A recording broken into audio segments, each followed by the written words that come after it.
नमस्कार, मी संजीवनी. स्वागत आहे तुमचं माझ्या एका नवीन दिवसाच्या नवीन व्हिडिओमध्ये. तर आज तुम्हाला मी दाखवतो फिश कशी बनवायची. तर त्यासाठी मी अर्धा किलो फिश आणली होती. ते मस्त 2 पाण्यानं आपल्याला धुवून घ्यायची आहे. त्यासाठी मी आता थोडंसं पाणी, एक वेळ पाणी घेऊन एका पाण्यानं चकचक धुवून घेतो. आणखीन दुसऱ्या गंजात पण पाणी घेऊन घेतो, म्हणजे धुतल्याबरोबर आपल्याला दुसऱ्या पातेल्यात टाकल्या जाते.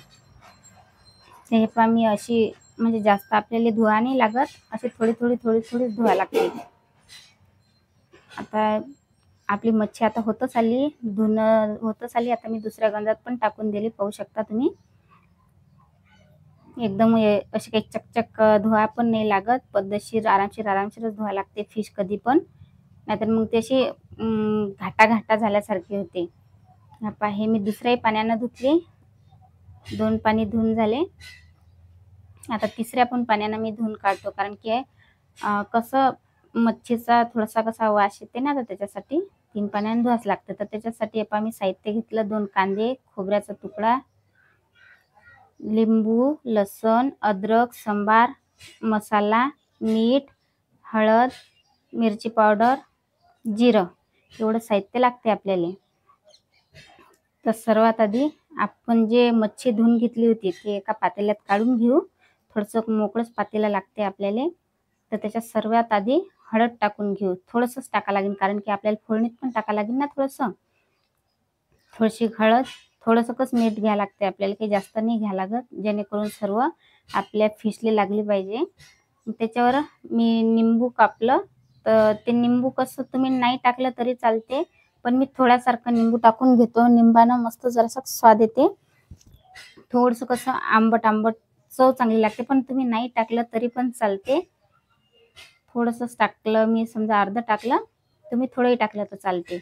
आता ते मिक्स करून घेतो मी पद्धतशीर, मस्त हातानं मीठ आणि लिंबू हळद एकजीव झालं पाहिजे, त्याच्यासाठी मी हातानंच मिक्स करणार आहे. तुम्ही पण हातानंच करू शकता, चम्मचनं एवढं काही मिक्स होत नाही. तर झालं आपलं, मच्छी पण मिक्स करून झाली. त्याच्यावर झाकण ठेवून देतो. झाकण ठेवल्याच्या नंतर सर्वात आधी आपलं जे साहित्य आहे त्याचा मसाला करून घेऊ. तर सर्वात आधी मी जे खोबरे होतं ते त्याचे तुकडे असे उभे करून घेतले, कारण की आपल्याला ते तव्यावर भाजायचे आहेत. तर असे उभेच तुकडे करून घ्यायचे, जास्त बारीक करायचं काही काम नाही. आणि आपला जो हा कांदा असते, कांदाही पण आपल्याला असा उभाच कापायचा आहे, कारण की भाजूनच घ्यायचा आहे ना. तर त्याच्यासाठी मोठा कांदा कापला तर चालते. जसा मी कापत आहे ना तसाच कापला तर चालते. पाहू शकता तुम्ही मी कसा असा उभा कांदा कापू राहिली. असा कांदा कापल्याच्या नंतर आपल्याला हा कांदा सर्वात आधी मी फोत्र काढणार आहे. तर आपल्याला झाला, तर खोबरं पण कापून झालं. सर्वात आधी आपल्याला खोबरंच भाजायला लागेल. तवा मी आधीच पेटवला होता. तव्यावर थोडंसं तेल टाकायचं आहे. कशी वाफ येत आहे. आधीच मी तवा तापून ठेवला होता. तर आता खोबरं आपल्याला जास्त नाही आहे भाजायचं, तेवढ्या पुरतंच भाजायचं आहे. नाहीतर मग काय होते, काही जण काय करतात की पूर्ण काळं होईपर्यंत खोबरं भाजतात. तर आपल्याला एवढं काही खोबरं भाजायचं नाही आहे, साधारण नॉर्मलच खोबरं भाजायचं आहे. आता खोबरं पण भाजून झालं, त्याच्यावरच आपला तवा तर तपलेलाच आहे. तर हा कांदा जो आहे हातानं असा खुसकरून घ्यायचा, म्हणजे हातानं असा चुरा करायचा कांद्याचा, जेणेकरून तो कांदा मोकळा झाला पाहिजे. आता तव्यावर टाकून द्यायचा, म्हणजे तव्यावर जास्त फिरवायचं काम पडत नाही. आता जेवढा मोकळा झाला तेवढा तो सर्व बाजूनं कांदा भाजला जाते. आपला कांदा आता होतच आला आधीच, कारण की तवा तर गरम होताच आधी. तेल पण होतं खोबऱ्याचं आधीच त्याच्यावर. तर आता तेल टाकायचं तर काही काम नाही. तुम्ही जर तेल टाकले नसेल तर तुम्ही कांद्यावरून थोडंसं तेल पण टाकू शकता. जास्त पण आपल्याला एकदम काळसर कांदा नाही करायचा. तर तिकडे कांदा शिजेपर्यंत इकडे लसणाच्या पाकळ्या काढून घेऊ. लसणाच्या पाकळ्या म्हणजे मी काढून राहिली ना, तशाच मी जेवढा लसण घेतला एवढा पण आपल्याला घ्यायचा नाही आहे. एकीकडे आपल्याला कांदा पण भाजायचा आहे, एकीकडे लसण पण काढायचं आहे, म्हणजे दोन्ही कामं आपले होऊन जातात. लसण काढल्याच्या नंतर मी थोडासा कसा जास्त नाही घेतलं लसण, कारण की लसणाचा जास्त वास येते. आपला कांदा पण झाला, कांदाही काढून घेतला. कांदा बाजूनं काढून ठेवला, मी गॅस बंद केला. आता त्या अद्रकचा तुकडा, आपल्या लसणाच्या पाकळ्या, थोडंसं जिरं झाल्याच्या नंतर आपल्याला सांबार लागेल थोडासा, तो कापून घेऊ. तुम्ही चाकूने कापला तर चालते. आणि आता मी हे पाट्यावर वाटून घेतो. तुमच्या घरी जर समजा मिक्सर असेल तर तुम्ही मिक्सरातून पण काढू शकता, पण आता मी हे पाट्याहून वाटून पण आणलं. पाट्यावरची भाजी एकदम मस्त लागते. तर त्यासाठी मी आधीच गॅस चालू केला होता. कढई गरम झाली, त्याच्यावर मी 2 माप तेल टाकलं. त्याच्यानंतर आपला जो मसाला वाटलेला होता, तेल चांगलं गरम तपलं, तर आपल्याला मसाला मस्त तेलातनी शिजू द्यायचा आहे. त्यासाठी फिरवत राहायचं, नाही तर मग काय होते, आपण टाकल्याच्या जसं कढईत टाकतो तर जास्त जर तेल गरम असलं तर ते खालून करपू शकते. त्यासाठी नेहमी असं आपल्याला फिरूनच घ्यावं लागेल.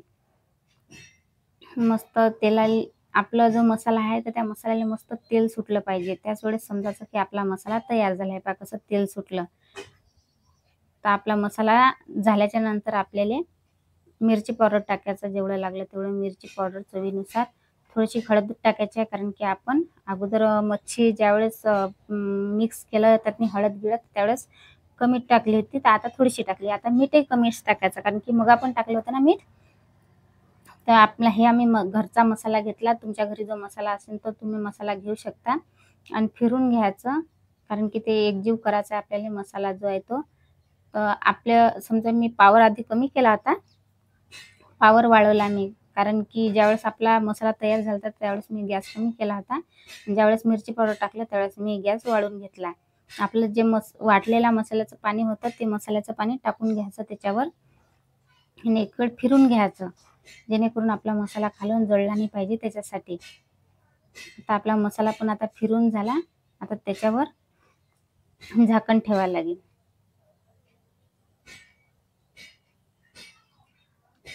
झाकण ठेवलं मी. आता एक साईड एका पातेल्यातनी पाणी गरम करून ठेवायचं आहे, कारण की ज्यावेळेस आपण भाजी तयार होते आपल्याला थंड पाणी घ्यायचं नाही आहे, आपल्याला गरमच पाणी घ्यायचं आहे, कारण की मच्छी लवकर शिजते. पण त्यातनी आपण मग थंड पाणी जर टाकलं तर ते मच्छी एकदम घाटा होते. त्यासाठी थोडंसं गरम पाणी करून घ्यायचं. आपला मसाला पण तयार झाला मस्त. मसाल्याला असं तेल सुटलं आणि एकदम लयच मस्त वास येऊ राहिला आपल्या मसाल्याचा, कारण की मसालाच तेवढा मस्त झाला. आता जे आपण ही मच्छी भिजत ठेवली होती, ते मच्छी अर्धा तास झाला आपल्याला. आता अर्धा तास आपल्याला भिजतच ठेवायची होती ते. तर जे हे काप होते मी केलेले, तर ते काप आपल्याला त्या मसाल्यातनी पद्धतशीर असे टाकायचे आहेत, की जेणेकरून जो आपला तिखट मसाला आहे तो सर्व बाजूनं मच्छीला असा लागला पाहिजे, फिशला आपल्या लागला पाहिजे. त्याच्यासाठी सर्व जिकडून जागा असली तिकडून असे टाकून द्यायचे. आणि तो जो मसाला आहे तो एका पक्कडच्या साहित्यानं असं फिरून घ्यायचा आहे. हे पहा मी जसं केलं तसं. जास्त आपल्याला जोरात पण नाही मच्छी फिरवायची आहे. असं हातानं म्हणजे पद्धतशीर एक जो तुकडा असते तो पद्धतशीर मसाल्यात आपल्याला फिरून घ्यायचा आहे, नाहीतर मग काय तो तुकडे झाल्यासारखा होते. त्याच्यावर 2 मिनिटं, फक्त 2च मिनिटं आपल्याला झाकण ठेवायचं आहे, जास्त नाही. 50% शिजवायचं आहे आपल्याला. जे 100% जे असते ना मच्छी, तर आपल्याला 50% शिजवायची आहे, बाकीचे गरम पाण्याने शिजल्याच जाते. आपल्याला गरमच पाणी टाकावं लागेल. तर आता झाकण काढून पाहू. 2 मिनिटं झाले आपले. झाकण पण काढलं. हे पहा किती मस्त झाली आपली मच्छी. फिश म्हणतात, कोणी मच्छी म्हणते, कोणी मासोळी म्हणते. तर पाहू शकता तुम्ही मसाला किती मस्त लागला आपल्या फिशले. झाला ना मस्त. इतका मस्त खमंग वास येऊ राहिला की जबरदस्त. आता सर्वात आधी आपण काय करू, हे आपलं गरम पाणी जे आहे ना, ते गरम पाणी आपल्याला आपल्या फोडणी जे दिली आपण त्या फोडणीत टाकायचं आहे. थंड पाणी टाकूच नका तुम्ही, सहसा गरमच पाणी टाका. आता आपल्याला एका चम्मचच्या साहित्यानं असं पद्धतशीर फिरून घ्यावं लागेल, कारण की आपण ज्यावेळेस मसाल्यात फिश टाकली होती तर ते अर्धी शिजल्या गेलेली आहे. तर आपल्याला एक तुकडा घेऊन असा खालीवर करावं लागेल. ते फुटली नाही पाहिजे याचं फक्त लक्ष ठेवावं लागेल आपल्याला. तुम्ही तुमच्या आवडीनुसार तुम्हाला जेवढं पाणी लागते तुम्ही तेवढं पाणी करू शकता, तुमच्या भाजीला कमी जास्त. तर आपल्याला आणखीन 2 मिनिटं आपल्याला झाकण ठेवावं लागेल. आता तर आपली अर्धी फिश तर शिजलेलीच आहे. तर फक्त आता अर्धी शिजवायची आहे आपल्याला, जास्त नाही. जास्त जर शिजवली तर त्याचा घाटा होते, तर त्याच्यासाठी थोडीशीच शिजवायची. आता झाकण काढून पाहू. उकळी पण मस्त आली. आता जो आपला सांबार कापलेला होता, मी आणखीन कापला होता थोडासा, तर तो सांबार वरून टाकून द्यायचा. मस्त आपल्या भाजीला तर्री मस्त आली.